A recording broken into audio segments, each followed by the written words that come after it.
Ba-dum-bum-bum. It's your boy Big Vern. It's the bottom of the hour. Y'all rocking with the best. I know, that's why y'all here. Before we get into it, we're gonna hit you with a rap break.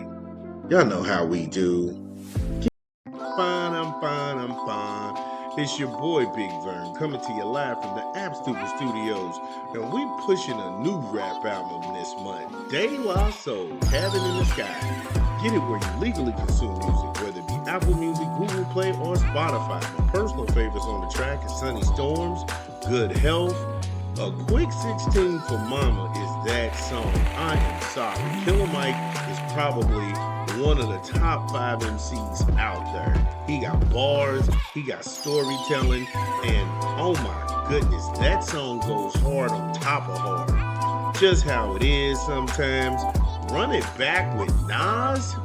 Forget about it. Forget about it. Enough. Believe in him. And then there's yours with Common. Oh my goodness. And Black Folks? And Slick Rick the Rulers on that song. My God.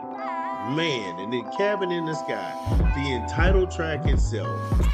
De La Soul. In stores now. Make sure you get the De La Soul album. Make sure you get the De La Soul album. Peace to Dave Tregoy. Rest in peace, good brother. So, Abdullah Mason, he opened the show on the pay-per-view, and yeah, his battle stole the show of the night. It was the most, I wouldn't even say it was the most even matchup, because all he had was a guy who got in there and got his ass beat. And one thing I did not like during this fight, they kept trying to go ahead and give this guy all of these points just for coming forward.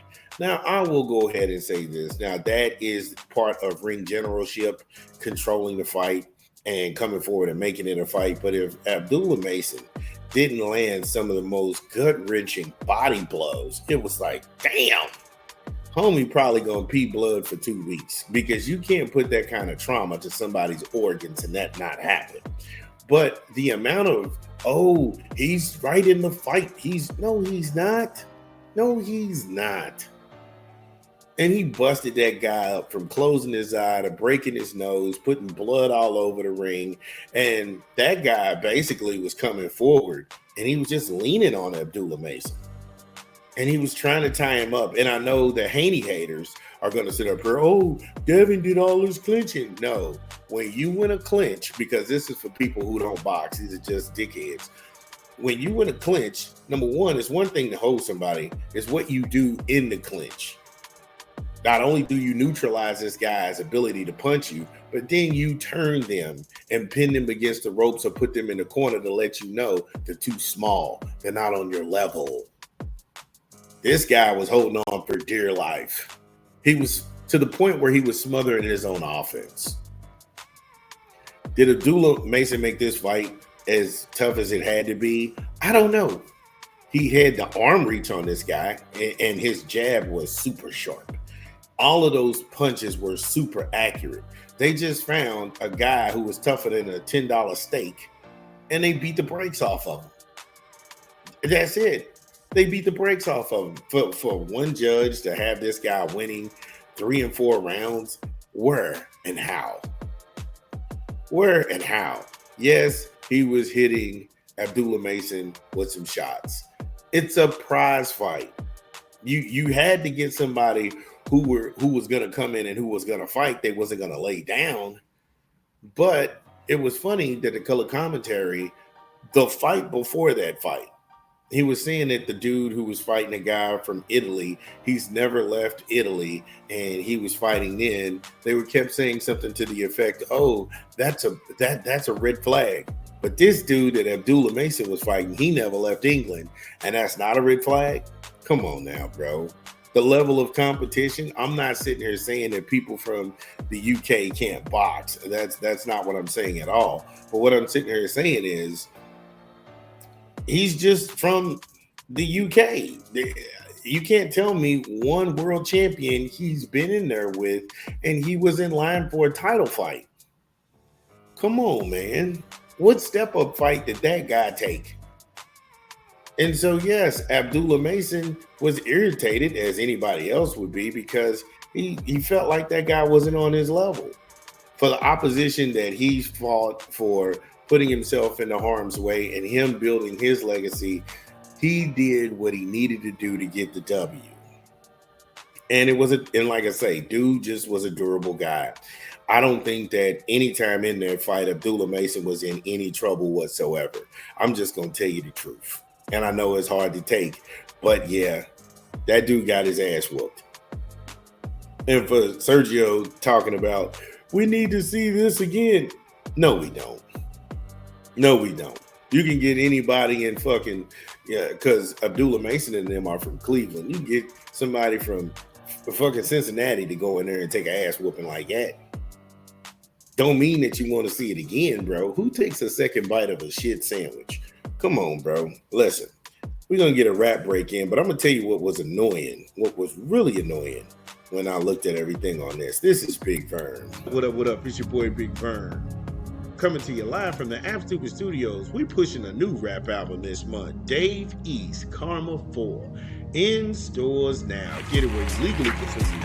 Whether it be Apple Music, Google Play, or Spotify. My personal favorites on the track is Met Gala with Key Glock, Bus Stop with Mozzie. Bus Stop is wow. Bus Stop is wow. I think people sleep on Dave East. Dave East is really a nice lyricist. Dave East got bars. Yeah, Dave ain't playing. Never Get Enough with Jaquez and What We Talking. Yeah, What We Talking with Mano? Yeah, that's a wild one too. That's a wild one. Look, Dave East, Karma 4. Get it in stores. It's out now.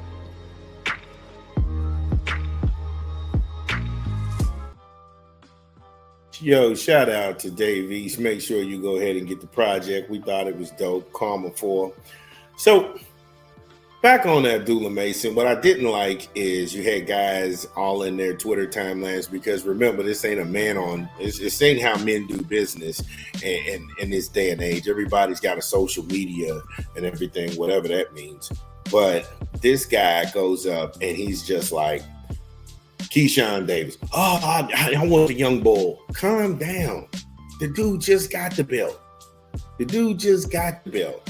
They already trying to go ahead and, I won't put my head in the ring and I want the young bull. Man, look, he just got the belt 2 days ago.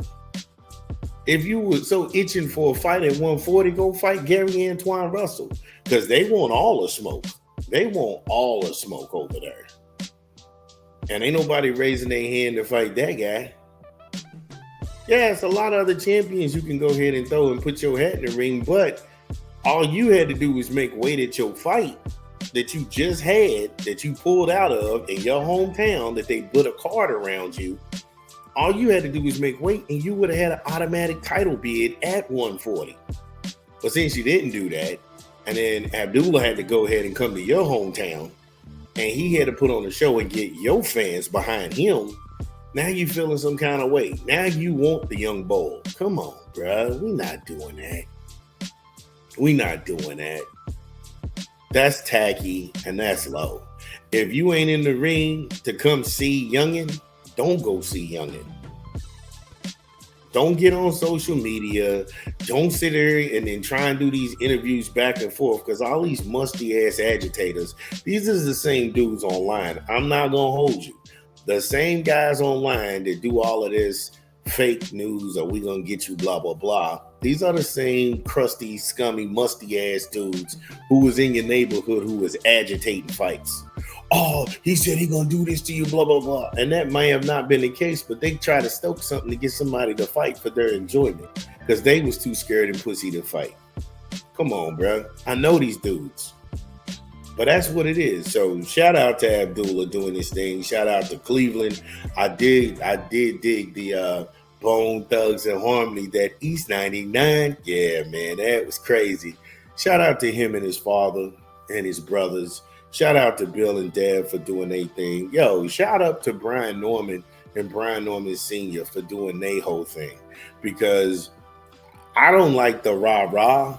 And shout out to the Benavidez, because what you saw was a united front of fathers and sons and brothers making money together, as it should be. As it should be. Yo, we still got a lot more to show. If you got something else, y'all know the drill. This is Big Vern. Again, if you are listening to this pod, get in the comments. Let us know that we get it right. What did we leave out?